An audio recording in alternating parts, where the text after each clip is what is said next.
I burst your bubble. I pop your balloon. When I sing your song, I'm out of tune. I play the part that your friends lampoon. I'm the dark-browed villain in your Disney cartoon. See me?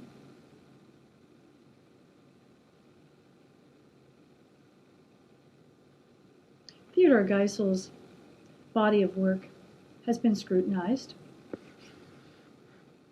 and found wanting to the tune of the cessation of publication of at least 6 of them. The grounds: prejudicial imagery,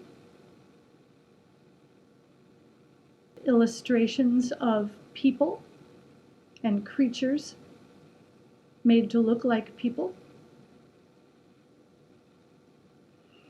which are deemed derogatory and demeaning. If we're going to destroy Theodore Geisel's work, we have to examine Walt Disney. Everything Walt Disney produced in his lifetime. Everything. And why? She said, looking straight into the camera. Because every villain in a Walt Disney movie has an arched black eyebrow and either green or black eyes, a pointed chin, a pointed nose with a high bridge, and swarthy complexion. Oh, except for the Octopussian deep-sea villain in The Little Mermaid, who is obese. So we make a subtle switch from the swarthy face to the obese and call that an improvement, an evolution toward a higher form of art. That poem that I recited at the beginning of this video was one that I wrote many, many years ago. But I was probably in my late 30s or 40s when I wrote it. The fact is, our family life was so strictly fundamentalist that there was no television in our household until I was 17 years old, and I was not allowed to go to movies, so I did not see the body of Disney's work. I did not see all the Disney movies. I did not see them until I was an adult, possessing of a certain discernment, if you will. And with stark recognition, I saw myself, not as the heroine, or even the ingenue. I saw the villain.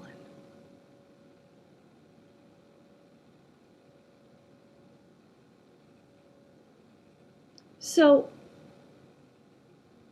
let's talk about it. Just what is culture? And how do we distinguish culture from characterization?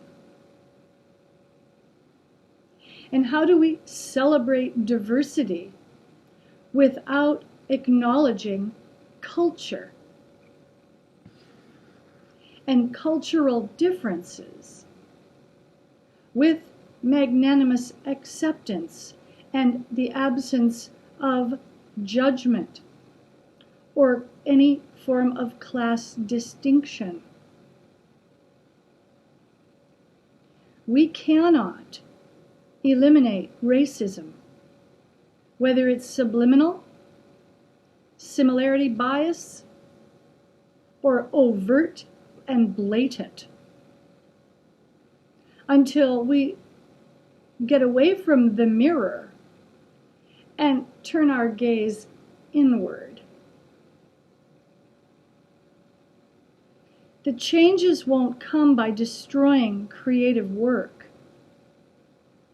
which illustrated the shadowy lack of mindful awareness of the past. Theodore Geisel is now exposed. But did anyone ever expose Walt Disney?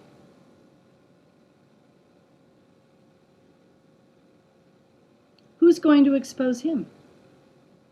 We got rid of Little Black Sambo decades ago because that was blatant, that was overt. The Jungle Books are about Africa and the animals and the people there. There's a characterization of a culture.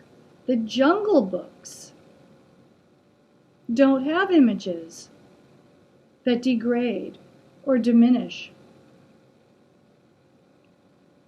But perhaps Geisel and Disney had in their hearts similarity bias, maybe even hatred. We don't know, but when we look at the pictures and we watch the moving images, some of us see ourselves in the villains instead of the heroes. And is this because we have malicious intent or hate in our hearts? No, it's because we as children see ourselves being depicted as hateful and villainous. Let's make the distinction between malicious intent and fair characterization. Let's define culture. What does diversity mean? It means a collection of things that are dissimilar, accepted equally. I'm an artist, so I love to visit other countries and celebrate what makes the dress, the food, the dance, the music, the art, the architecture, the landscape, the language different from my experience. I hope we never lose that. But we might if we slash and burn. In 1984, I visited Europe for the first time, alone. I landed in Glasgow, Scotland, and visited Galashiels and Edinburgh, attending the festival there. From there, I traveled to London, England, spent a few days there, then got on a hydrofoil and went across the channel to Paris. Spent a couple days there. And from Paris to northern Germany, and south to Stuttgart, and then across to Zurich, Switzerland, from which I departed for home. In 1984, Paris was a celebration of Mohawks and punk rockers, not mutually exclusive, every imagined type, and people from so many different countries whose complexions were of such varied color, whose religions were expressed in their dress, their head coverings, and their the wrapped fabric.